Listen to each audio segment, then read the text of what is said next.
We don't have much time. So you have a red onion in front of you. Now, you were saying during the break that if I was to cut an onion as you cut it for an instructor in a catering college, I'd be thrown out. Classically, you're taught like this. Look at that. Quite weird chopping an onion sitting down. Yeah. And then you go like so, yes? Oh, brilliant.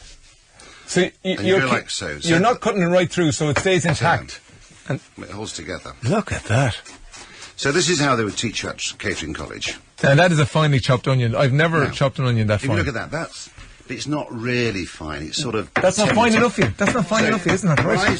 When I think of finely chopped, right, like I see in all my recipe books, and for a lady to do that who's not great with a knife, or a man in the kitchen who's not great with a knife, would struggle. Yeah, that's me, yeah. Remember, I'm sitting down. So what I do is this is the you quarter the onion. Right. So you quarter the onion. Yeah. And then... You take the core out of it? No, I'll chop that up in a minute. Okay. So I do it in layers, in segments. So when you think... Ah, yeah, look at that. This is how you're taught at catering college. And this is the Marco Pierre White. That is finer. That is finer. That's a more finely chopped onion. I would say your little bits are a quarter the size of the catering. Oh, much smaller. Yeah. What? And what difference does that have on the recipe, Marco? Well, when you cook it... Look, that is finely chopped. So... Can I have a Marco? That's what I want. Now forget about Roger. When you sweat that... Yeah. It melts. So if you're making a risotto... There's no bits of onion in it at all. And also it releases its flavour better. Right. So when you think, that's finely chopped in the catering college.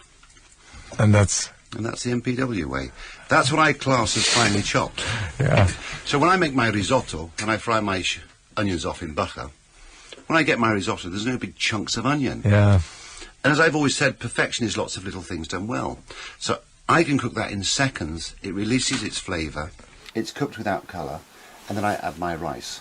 Okay, I'm going to try that, Stephen. I'm going to try it. But when you think, just take your onion. Look, let's not do it properly. Let's just...